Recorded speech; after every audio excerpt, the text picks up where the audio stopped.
Welcome back to Techie Dialogue.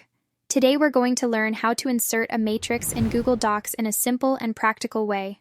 In this video, I'll show you how to create and format a matrix neatly using built-in table tools. Step 1. Open your Google Docs file, click on Insert in the top menu, then go to Table and choose a 5x1 table. This table acts as the base structure for your matrix and gives you full control over spacing and alignment. Step 2. Select the table, open the table options, and adjust the border color and border width to make the matrix outline more visible. This step is important because clear borders help the matrix look clean and readable. Step 3.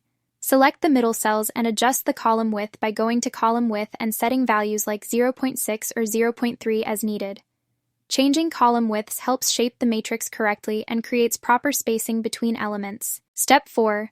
Type your matrix values inside the cells. Then select the text to make it bold and increase the font size. After that, center align the text so the matrix looks balanced and professionally formatted. Step 5. Hold down the Control key and select the inner borders you don't need. Then set their border color to none. This removes unnecessary lines and gives the appearance of a true mathematical matrix, which you can move anywhere in the document. Thanks for watching Techie Dialogue. And don't forget to subscribe to the channel for more helpful Google Docs tutorials.